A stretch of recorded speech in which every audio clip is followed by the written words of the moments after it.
It's us.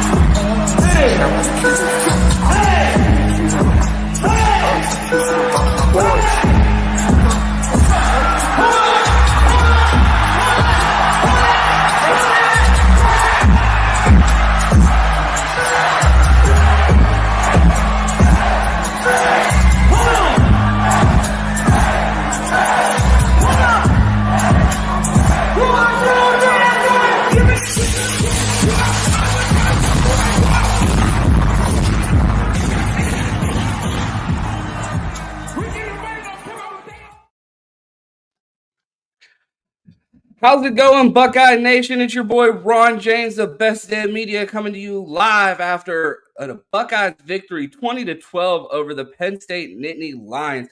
We have a saying around here, the Buckeyes have one job every Saturday, and that's do not ruin my Saturday. And they get the job done this Saturday with a big top 10 victory. I am here with my guy, Cleveland Mike of Best Damn Media. Mike, how you doing after this Buckeye victory here on a Saturday? Man, I'm feeling great. And then we got the game the way I love, the positions I played on the defensive side of the ball. That's how we got the dub. So I'm loving it. A tough, gritty win by the Buckeyes. I mean, they held the Nittany Lions to 6, it seemed like, almost the entire game before they gave up a garbage time touchdown there at the end. A masterclass by our guy, Jim Knowles. We've been so critical of him of the past. I have to start the show off early by giving our man, Jim Knowles, his flowers for his performance today by that defense, proving that this is one of the best, if not the best defense in the country with their performance against the Nittany Lions. I just want to get your initial thoughts after the game. We're about an hour post game. We're feeling comfortable after the win. You've had a chance to decompress and process the win. How are you feeling about the Buckeyes' performance today? Man, I am feeling tremendous. Last year we was like, oh, we got a defense. But then they went up against the Penn States of the world, right, last year, and they was cooking us, even with Sean Clifford, man. You talking about silver bullets back, BIA back? Yeah, I'm loving it, Ryan. That's how I'm feeling right now, man. Best in America, stand up. See, my energy's starting to come back, but 5 minutes after the game, I was emotionally drained. I couldn't even muster a smile on my face because it was just like, whew. We made it, and me and Chris Drew have talked about it. We talked about it on Bleacher Report. We talked about it on Buckeye Roast. We talked about it everywhere about the test that the Buckeyes have on the schedule. Notre Dame was test 1. Penn State was test 2. Mm-hmm. What would you grade the Buckeyes on test 2 and their performance against the Nittany Lions? Man, I feel like I kind of want to give, like I've seen in the comments, our guy Zach, he put a defense get an A and the offense get a C. So I guess I'd have to put like maybe a B minus, you know what I'm saying, when it all comes together. Yeah, B minus, man, just because of what the offense did. But like that defense, it gets an A++ for me, man. That's what I'm going to say. I don't know. We might have to move up the numbers because I don't think A is a high enough letter for the performance that the Buckeyes had today. I mean, while I would give them an A+ and probably the defense a C, I'm still going to give them an overall grade of a B+ because people talk about the need for the quarterback play to improve. But right. Kyle McCord does not have to be a championship quarterback today. He just has to be good enough to beat Penn State, and he was that today. Mm-hmm. And we saw a lot of people step up, especially with injuries. We saw guys like Travion Henderson out. We saw guys like Emeka Egbuka out, Denzel Burke. And the Buckeyes were able to go with arguably, 2 5-stars and a potential first-round corner out of the game, and the Buckeyes were still able to get it done, and people were able to step it up. We had the intro graphic. You saw Jermaine Matthews, Brandon Ennis, Carnell Tate on there. You saw a catch from Carnell Tate that was spectacular. Kyle McCord throwing into NFL windows. People stepping up, a next man up type mentality from the Buckeyes today and able to get a gutsy win. Who impressed you the most that had to step up in this injury performance? And I think this might be a D-Wade LeBron type of layup for you because there's been one person pounding the drum for our guy, Mayan Williams, since the offseason, and it is our guy, Cleveland Mike. So, man, the floor is yours. Your victory lap for Mayan Williams and his performance today. Not the greatest yards per carry, but, again, he doesn't have to win the Heisman in one game. We just needed him to come up big in big moments, and we saw him with a great push after getting stuffed on the goal line. So your thoughts on Mayan Williams? Man, with this type of O-line and with the way the run game is going, Chop is the guy for that. You're talking about he's always, no matter what, even when the play is dead, he's making that one guy miss that he's supposed to. And that's what a running back's job is. Now, it's up to the other guys to make sure that they stick on their blocks. But look at what he was doing when he was supposed to be stopped, right? He was supposed to be stopped short of the chains. No, he uses that lower body and he makes and continues to push on through. So shout out to my guy Chop, doing all the nasty work, getting the tough yardage, because this was a tough game. And that's the type of back that you need. Now, he doesn't hit you with the whole home run playmaking ability, but that's not what you need all the time. And here's the thing. You can say that Chop's not RB1, but I tell you this, if the coaching staff thinks, man, we can wear down the defense with Chop, and then we can bring in the change of pace backs, that's when those home run guys should be getting in and being able to cook. Yeah, and it was good to see Mayan get some confidence and get just some carries, because we know he was in the doghouse. They said he had some weight issues coming into the season, but to see him get the call there, I mean, a lot of people were calling for Dallin. Some people thought that Chip might get the majority of the carries, but we saw Mayan come in and have a performance and live up to what we expected from Mayan, because we saw him be a capable starter in the past. So it was great to see him get going, and I think that's just another notch in the belt for the Buckeyes as far as, hey, we've seen now every running back step up in a moment and get the job done now. 1 through 4 between, Trey, Chip, Mayan, Dallin stepped up big last week. A big shout out to Tony Alford and the depth that he's been able to have in that room, and all of these guys be able to step in and play at an Ohio State level, whether they're starter or whether they're fourth on the depth chart. So big shout out to Tony and him constantly having that room ready, and shout out to Chop for, getting his body right and not letting, the punishment of not playing get him down, and he was able to get his body right and step up and deliver in a big moment. Yes, sir. He definitely stepped up in big moments, and that's what you need, man. In these big games, that is exactly what you need. You're talking about if you want to be an elite player, if you want to win the big games, when your number's called, you have to step up. So, yeah. Do you have an MVP from this game? I know I know you just gave a lot of flowers to mine. Is that your MVP coming out of this game?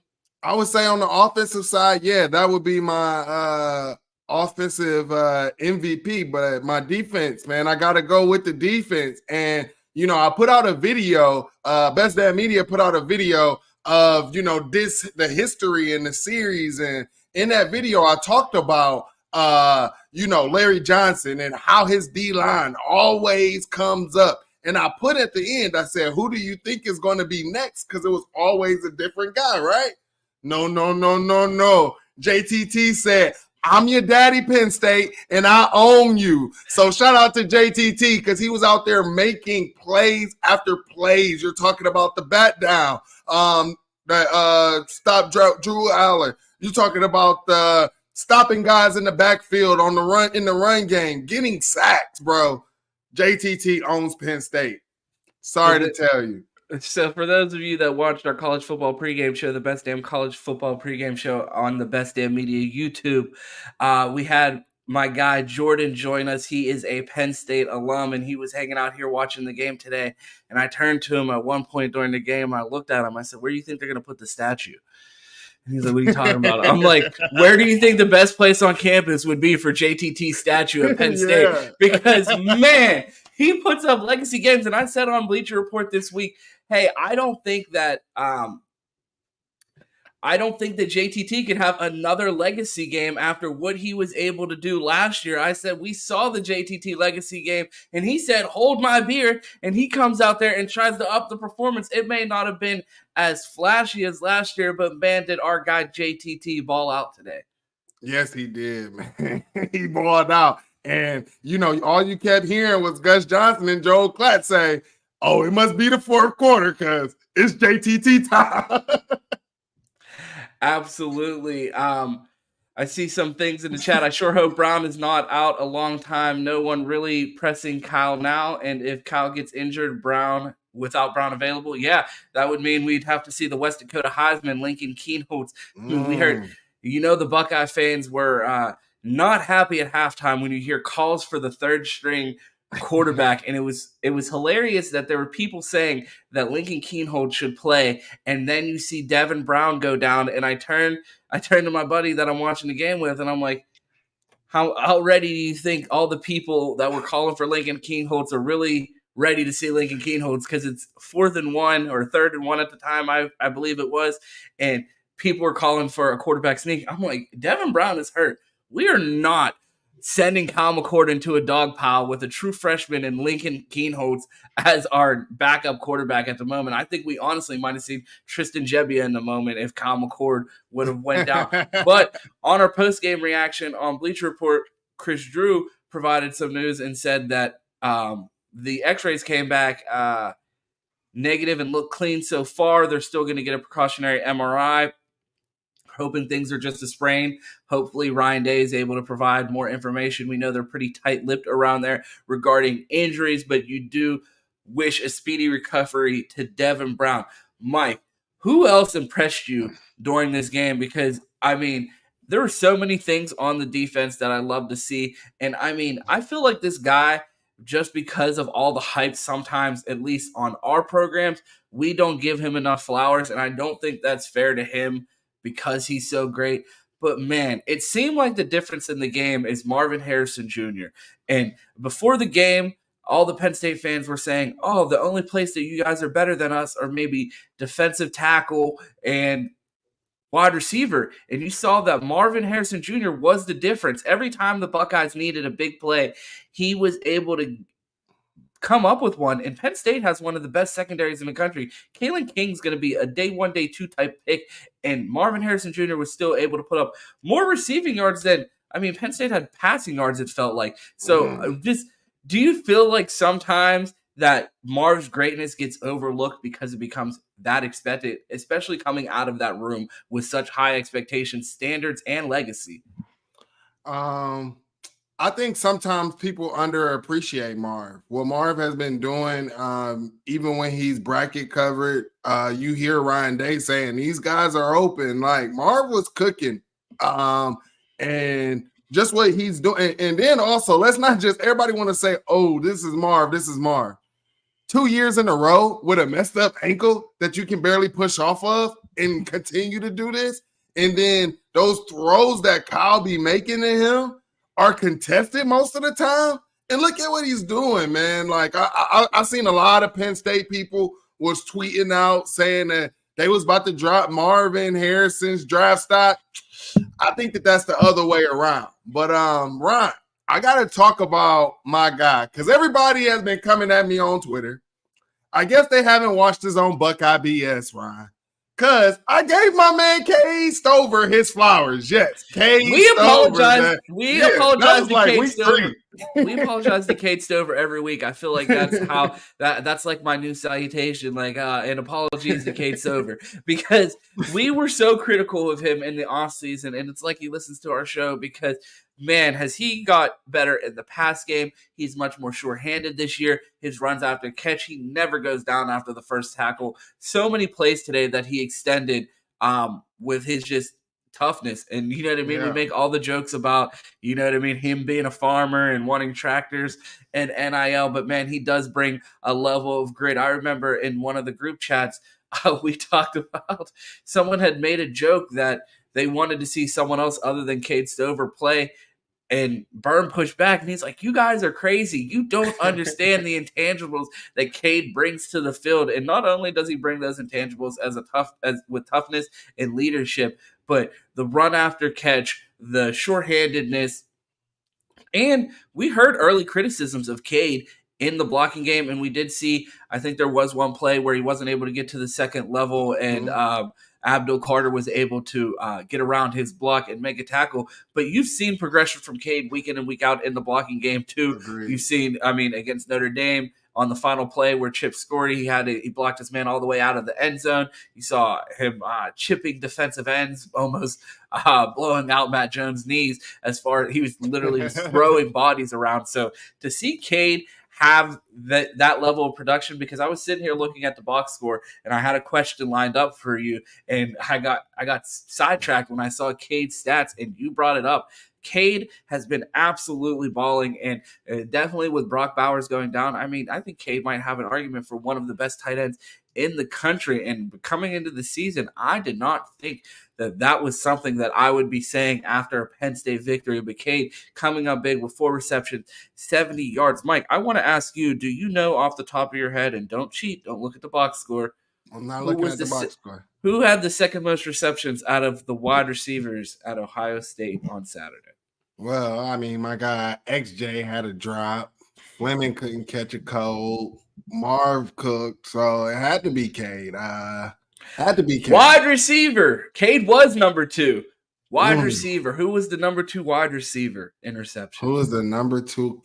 Tate Marte? Carnell Tate. It was Carnell Tate, and that leads me into my next question. We saw Carnell out there balling. We saw XJ with a drop. We saw Julian Fleming with 1 catch for 9 yards. Ohio State is wide receiver U, and we talk about the depth in this room.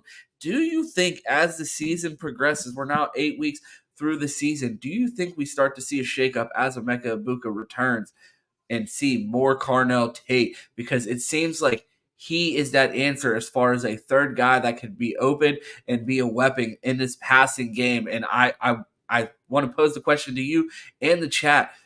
Do we see with Emeka healthy more ways to get Carnell Tate on the field and diversify this wide receiver rotation? Man, I mean, here's the thing. I thought Carnell was open. I think Carnell can make big plays. I think the biggest question is do we have the QB to get him the ball? I mean, one not hitting him in stride as well. But yes, I think Carnell, Marv already told us, everybody in the Woody that has spoke on Carnell has told us he's the next man up. So I definitely hope that we're able to see him be able to make plays. I'm just worried about us in the passing game not being able to give him the ball like we should. Absolutely. I want to take this time to thank everyone in the chat right now. If you have a moment, go ahead and smash that like button. Big shout out to Mark Rogers for having us here on the platform. Glad to be doing an Ohio State, Penn State instant reaction after an Ohio State 20-12 victory over the number 7 Nittany Lions. Just a reminder to you guys, if you want to find me, you can find me on Twitter at 2_TES. You can find Mike at Cleveland Mike. And a reminder to our 216 Wild Boy, Cleveland Mike is his name on Twitter. You see it there on the screen. If you guys have any questions for us while we're here, go ahead and send a super chat and we will get that up on the screen and answer any questions that you guys have. Appreciate everyone tuning in for this instant reaction. Let us know where you guys are watching from in the chat. That's been my favorite question to ask because, man, the Buckeyes are worldwide. I am here in Pittsburgh, representing for the Buckeyes. Mike is in Frisco representing for the Buckeyes. I had a tweet after the game that I want to talk about real quick. There are breweries in Pittsburgh that sell a beer, and I don't know how many Buckeye fans are familiar with it, but it is called Buckeye Tears. There are local breweries in Pennsylvania. There's a lot of Penn State alums that have breweries here in PA, and they sell a beer called Buckeye Tears. We put out a tweet with our own cans of Lions Tears. We need a brewery in Columbus to get those brewing for everyone in this fall season. I thought that was funny that they had those. And again, the Buckeyes come out with a win. James Franklin moves to 1-10 against the Buckeyes. And honestly, it felt like a soul-stomping win for the Buckeyes. It wasn't a crazy punishing win, but this was a year that Penn State felt like they had a team to get it done. And everybody was like, Penn State fans had to tell everybody the monkey that they had to get off their back was beating Ohio State. They've had success against Michigan. I believe James Franklin is 4-6 against Michigan, so they have their wins. Moving to 1-10 is pretty putrid and probably has to be demoralizing for Penn State fans at this point. What are your thoughts about the success that the Buckeyes have been able to have against a team like Penn State? Because me living in Pennsylvania, I hear about Penn State. I know more about Penn State than I ever care to know about because I'm surrounded by so many Right. of them. And, this seemed like a year for them. And there was arguments whether this was the year that Penn State needed to get it done or next year when Drew Aller is supposed to be in his money year. They lose a lot off this defense, but Drew Aller will be, you would hope, better next year and more experience. So just want to get your thoughts. Do you think this was the big year for Penn State to get it done? And how demoralizing do you think that is for the fan base if they did believe this was the year? Because me personally, I know they are losing a lot off of this defense, but Abdul Carter coming back in his third year next year, Drew Aller as a third year guy or second year starter, and then the two-headed monster in the backfield and Katron Allen and Nick Singleton returning as juniors. I still think there's a lot to be hopeful for Penn State fans, and I am not of the belief that this was their year to get it done. I thought next year might be, but with the way the Buckeyes defense is progressing and the talent that we're seeing from some of these young guys, I don't know if that's ever the year. So just where do you think Penn State fans' heads at after this game and the success that we've seen the Buckeyes be able to have against that program? Well, shout out to the number one Penn State fan out there, our guy TK. I know exactly where his head is, and Penn State fans did feel like this was the year for them to catch one of these teams. For the most part, they thought that it would be Ohio State. They thought that this was the best year. Ron, I was always of the belief that I tried to tell people in the off season that who wanted to jump on the Penn State bandwagon. I tried to tell them, I don't think that this is the year for them to go ahead and make that leap. I thought it would be in the year of 2024, just because the key guys that I felt on their team, the best guys on their team, I thought would be in year 3. And they do have, like, Penn State has been doing a whole lot better in recruiting. So I do believe that they have the talent and that they got to get those young guys ready for next year. I just felt like it wasn't going to be this year. And they got to get better at the skill position wide receivers. The wide receivers did not help Drew Aller up. And you heard Joe Klatt and Gus Johnson talking about that for the majority of the game. They were just covered. And I mean, if you're going to do that, you need a quarterback to throw in NFL window. You talked about key players. We saw Penn State lose a key player in Chop Robinson. Seemed to be an injury-riddled game. We saw Chop Robinson go down. We saw Keandre Lambert-Smith helped off the field. He did return to the game. The Buckeyes were without, obviously, notable stars in Travion Henderson, Emeka Ibuka, and Denzel Burke. How much did that take away from your viewing experience, knowing that all of these guys were hurt, and then to see Penn State lose one of their top guys? You always hate to see guys go down, and it felt like a meeting of two Goliaths in the Big Ten today that kind of soured a little bit with some of the injuries that we saw today and injuries coming into this game. Well, you definitely hate to see guys go down. You hate to see guys be out for the game. When you beat a team, you want to beat them at their best, right? I'm a big believer at that because I don't want to hear no excuses from the fan base, or from anything. But I will say that play that he got hurt on, man, we didn't talk so much crap about our O-line, and the nation has talked so much crap about our O-line. But shout out to Matt Jones for laying the wood on him. They told us that we were supposed to be scared of this guy, that he was going to be doing all of this stuff. But, shout out to Coach Mick. Coach Mick has caught a lot of flack. But it looked like our Buckeyes was just out there to hit. And, you can't replicate this when you're playing a UMass, right? You can't replicate how hard them guys are going to be hitting you. And like I said, them silver bullets are back. And they was flying all over the field, man, smacking guys around on the offense and the defensive side of the ball. I mean, just shout out to our guys showing that they wanted it more. And that's what it's about. It's about the trenches. Who wants it more? When you line up against that man, can you beat him? Beat his ass for every dang gone quarter. Beat him all throughout the game. And that's what it looked like our guys was doing. You talked about the silver bullets are back. I have a question for you in the chat. Is BIA back?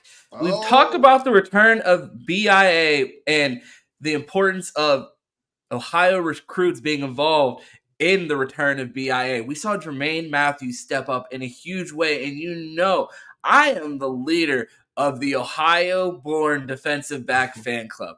I am out here spreading all of the propaganda when it comes to Malik Hartford, Jermaine Matthews, Aaron Scott, Bryce West, all of these guys. We saw Lathan Ransom and Josh Proctor have been having spectacular years, man. Josh Proctor balling out. And I have to right now, our guy Q is not here with us.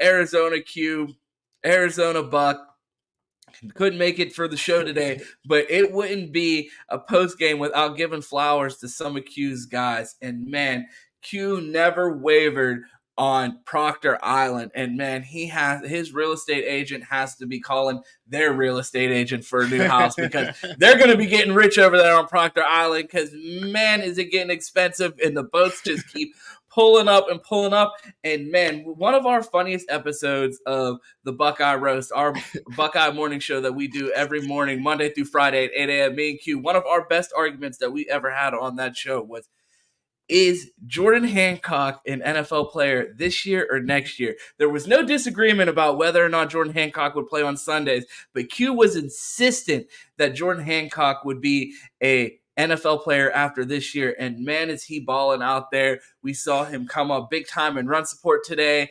Tons of stops at the nickel position, just overall balling out. I just wanted to get your thoughts on Jordan Hancock and Josh Proctor, two guys that we were unsure of in their contributions this year, and they're balling in a big-time way. Hold on, let me put my seatbelt on real the quick. The Seatbelt Society. Let me put my seatbelt on real quick, right, Ryan? Taking her ticket around here. I mean, honestly, these guys, I'm talking about, we can talk about what Jordan Hancock was doing in the in pass coverage, and man, shout out to Jim Knowles, the way he was scheming them up. You thought that, Jermaine was going to be on the outside on one of them, and he schemed it up where Jordan Hancock was covering the guy on the outside, and which confused Drew Aller as well, man. So shout out to Jordan Hancock, BIA. You saw them back there, even Hancock communicating, pointing out who they got, what they got to do. I love it, man. This looks like a veteran team. Jordan Hancock looked like a veteran. But I got to talk about what that man came and did in the run game. Shot down like a missile. He might have missed the tackle, but he stopped that running back and allowed all the other guys to come down and lay that wood right in the backfield. No pause, all vibes. Shout out my guy, Chris Drew. But, man, he laid that wood on that dude. Lord Jesus. And that's what you want to see. We talked all last year. Hey, hey, Ryan, don't act like you wasn't leaping for joy when you saw that wood leg. Pause. But that's what we wanted to see. Last year, all we saw was our DBs playing passive, not being aggressive. But you saw, like, shout out to these guys. And then Proctor, they tried to get one on the outside on the corner. Proctor using his speed, flying over there. No, sir, man. Shout out to Proctor, because early in his career, I probably was leading the charge like, what is going on with this dude? The development. Shout out to Perry Eliano, all the DB coaches that he done dealt with, that he done faced, that probably taught him some bad techniques and things like that. What Perry Eliano was doing for him. And then, hold on, I think what's egregious is, where's Perry Eliano's raise at? How Parker Fleming get one before Perry Eliano? You jumped ahead. Before we get into coaches' salaries, we got to put our super chat on the screen. Shout out to our guy Dez. Shout out to Ryan Day. That is all. Our coach, man. Who knew we just needed Lou Holtz to fire up Ryan Day to get the Ryan Day that everybody. He's in that bag, bro. Ryan Day in there. So Ryan Day has been in his bag. We've seen a ton of energy that Buckeye fans have been clamoring for from Ryan Day, and it's good to see. But right now, instant reaction, we got to talk money. And man, some coaches need paid, because last year we saw the most egregious raise given in the history of Ohio State and probably the most reckless spending of Ohio tax dollars. And Parker Fleming, who runs probably the worst special teams unit in the country right now, saw another missed field goal today. We saw a turnover on a punt. This guy, how we have a guy who's hired solely to conduct special teams, and we see the effort that we see out of our special teams is honestly pathetic. And if we're going to be giving that guy a raise, I'm going to tell you some people that also need a raise. Tim Walton needs a raise. Perry Eliano needs a raise. Larry Johnson, pay the man. And of course, our guy, Tony Alford. He has a running back room 1 through 4 deep, and we need to pay every last one of these coaches. Our special teams have been putrid, and I know our guys that have been developing their rooms and bringing their play, elevating their players' play in their room, they all need paid. But I got to ask you, man, what was going through your mind when that ball hit Lorenzo Styles' leg? I'm sitting there, and they make the call that it's Julian Fleming, and everybody knows that's an infamous name for Penn State fans. And I turn and look at my friend who's a Penn State fan, and he has the grin ear to ear. And I just looked at him before they even made the call. I'm like, it's Lorenzo Styles. Julian's not on. Julian's not on punt coverage. That was absolutely Lorenzo Styles. Yeah, definitely wasn't Julian Fleming, man. But I mean, to be honest, what was I thinking, Lorenzo? You see JB making the pointing, right? Everybody was talking about, oh, JB should have caught it. Why do you need to catch it when it's bouncing in plus territory? There was no reason for Lorenzo to be around there. When players make mistakes like this kind of reminds me of the G. Scott last year in the Team Up North game. Not making really plays, just wanting to go out there, hit somebody, doing something stupid. Mm-hmm. And when JB went out there, Ballard pointing, giving the signal, and then you see Lorenzo was looking at JB and then go try to block somebody. If you ever played football and they yell, fire, fire, fire, fire, like everybody's yelling it. What are you? That means run out of the way. He ran into the way. That for him to be a veteran and do that was terrible, bro. But yeah, that was awful to see. But shout out to Jesse Mirka. That 72-yard punt. Oh, yeah. Was that huge, bro. Man? Was that awful? Me whistling into the mic. I thought I leaned over enough. Apologies if that's peaked. No, it didn't peak. It didn't peak. It was like a little mini whistle. It ain't. Oh, there we go. There we go. But yeah. Nobody. So, man, I've talked about how emotionally drained I was after that game. I thought it was a tough watch. I want to get your opinion in chat. Do you enjoy hard-fought? I saw someone call it a Big Ten West game. Do you enjoy these hard-fought, close games now? It feels like we've been stressing these out, and I mean, you're a Steeler fan, so you know what it's like to win ugly. We've been doing it our entire life in the NFL, so we're used to winning ugly, but I personally don't enjoy it because it's like PTSD for me. I'm like, my Steelers have been winning like this since I started football, started watching football. So to see the Buckeyes win ugly, man, it is a drain on me, and I always will take a Buckeye victory, and that sets off a great weekend when the Buckeyes win. But for me, it was stressful. So do you guys like these close games where the Buckeyes have some of these classic wins and get it done late? Or are you ready for 56-0 every week, Mike? No, I need the points on the board, especially when I see that it's there. Because that right there, I'm not going to lie, pissed me off. I'm not going to lie, when I saw the fumble, thank God the ref threw a flag in the back. But I'm not going to lie, this chair that I'm sitting in, I threw it. Literally threw it. So no, those type of games stress me out. I don't like it. There's not enough smokes around me for me to do that at all, bro. I hate stressing during game. But the part that just was really, really frustrating me, Ron, is it been different if our guys was just locked up. It been different if I don't know, if just maybe the wide receivers was continuously dropping the balls. But the simple fact that I'm watching a guy just not hit them in stride, and I know the points that should be on the board. I know where the score was because this game should not have been close. And then just thinking about all of the quarterbacks that we've had all the way back to Kenny Guyton, we'd have blown this team out if we had one of them quarterbacks. From Kenny Guyton to JT Barrett, Braxton Miller, Justin Fields, Dwayne Haskins, all of them guys, we would have blown Penn State out if we had them. Sorry, but I just had to get that off. Yeah.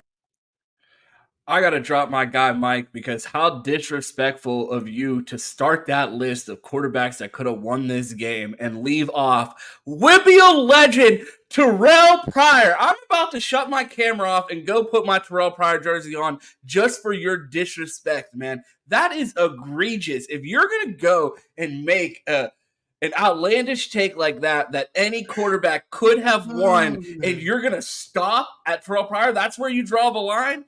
Put some respect on the man's name. You know, that hey, was TP could have won the game. TP could have won the game. I'm sorry, it just wasn't on my brain. It just wasn't on my brain like that. I was like, that's a weird place to draw a line. I was just thinking about all of the, you know, we got some young folks in here, so I was just stopping at the, little Urban Meyer here. That was all, man. But I mean, if you want me to go back, hell, Bowserman would have won this game by a blowout. Shit, you want me to go that far back? No, but we all can agree that we definitely want to see improved quarterback play. But again, Kyle, what I expect out of Kyle each week and week in and week out is him to be good enough to beat the opponent in front of him. And I said coming into this Penn State game, do I think Kyle McCord is championship caliber and ready to win a championship tomorrow? No, but I do think he's good enough to beat Penn State, and that's what he went out there and did. The Buckeyes get a huge victory as the number 3 team in the country. At home beats the Penn State Nittany Lions, the number 7 team in the country. So I have to ask you in the chat, that is now 2 top 10 victories for the Buckeyes. Should they be the number 1 team in the country? Honestly, I think they should be the number 1 team in the country. You're talking about if these people like to go off the AP poll, which I hate the AP poll, right? But this is our last week of, well, we're going to still get the AP poll, but it's the last week the AP poll means anything. And, if you want to go by SEC logic and what SEC fans, it's about when you played, who you played, right? And you played on the road in a hostile environment at Notre Dame. You come out with the dub with a young quarterback and defensive win. Then you're at home. You come out and you handle Penn State on the defensive side of the ball. Their offense could do nothing with Ohio State's defense. We heard all the question marks. Is this defense legit? All last year, they looked good until they played Penn State. They looked good. Then look what them boys do, man. Hell yeah, bro. We in here. Let's go. Buckeyes, big.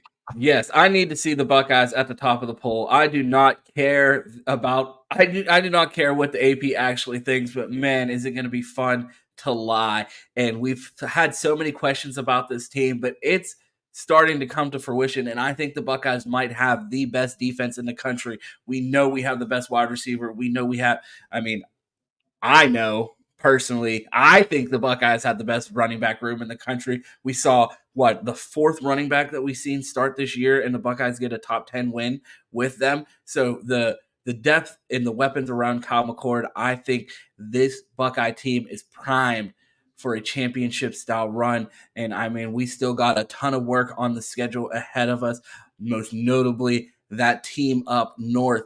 After seeing the way the Buckeyes were able to handle Penn State, how are you feeling about that game against Teton? Those cheaters. Oh, yeah. As long as we switch up our signals, we should be good, man. Honestly, defensive-wise, I think our defense is set up to go and handle anything that team up north is able to throw at us from their offensive side of the ball. Now, I do think that their defense might be a little bit more stout. And I definitely think that Kyle McCord is going to have to actually be on one. Like, he's going to have to, and that's going to be in a hostile environment. I got all the confidence in his defense, but I want to see my offense. Do I have confidence that the offense can relieve the defense some? No, I don't have that confidence. I need to see that. So what more do you want to see from the offense? Because we talked about the need to get a fast start today, and it felt like we had one. And, man, was I feeling good after getting a 3-and-out to start the game and then driving down the field. Kyle's 5 for 5 in his passes, and then the drive stalls, and we end with a field goal, and then it took a while for the offense to get going. One thing that's giving me hope is we haven't seen against a big Power 5 opponent. I mean, Purdue, not so much a big Power 5 opponent. And then Western Kentucky were the only two games that we saw a fast start. We saw the offense able to drive the ball today. They weren't able to complete in the red zone. It seems like if they're able to find an answer in the red zone, this offense could still take another step. And that's the one thing that's leaving me hope and belief with this team, despite the struggles that we've seen on offense.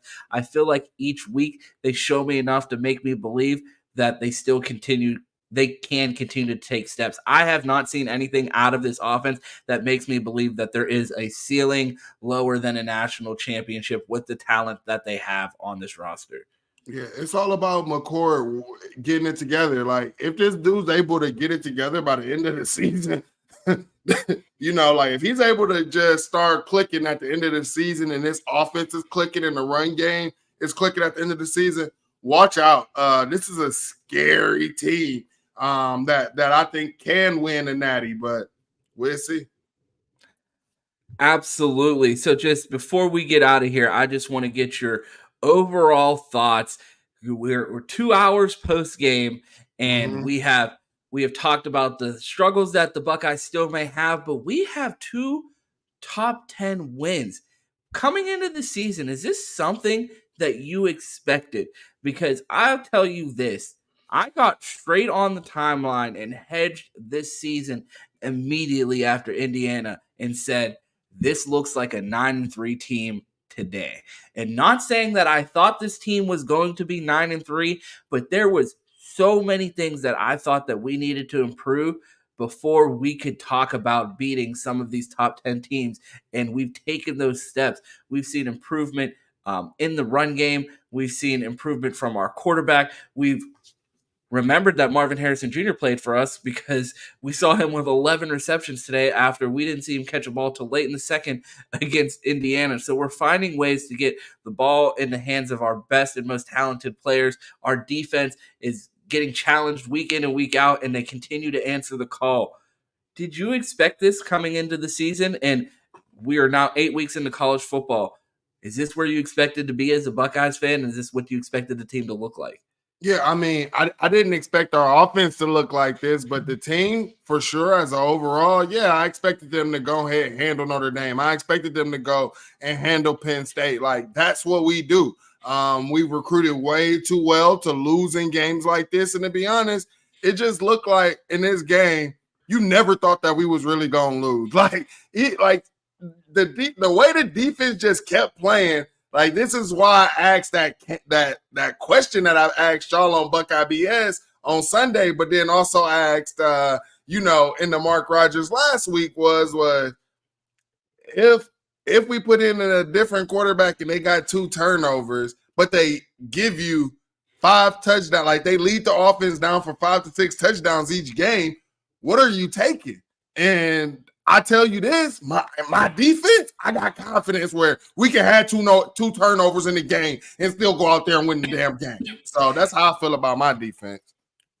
Absolutely. I got a text right before the game started that said, man, law of averages got to make you think that Penn State gets one here. And, my response to that was, ask a Notre Dame fan about the law of averages because they still have not beat us since 1936 was the last time that they got a victory. I would at this point, you know what I mean, with the record that James Franklin has against Ohio State, I would be looking at the numbers and math and praying for the law of averages or something because, man, that is the type of hope that they need coming into this. It has to be demoralizing having one of their better teams. And I mean, I was talking to Penn State fans. Some say since the 2007 team, I believe, was the year that they referenced. So you're talking almost 15 years.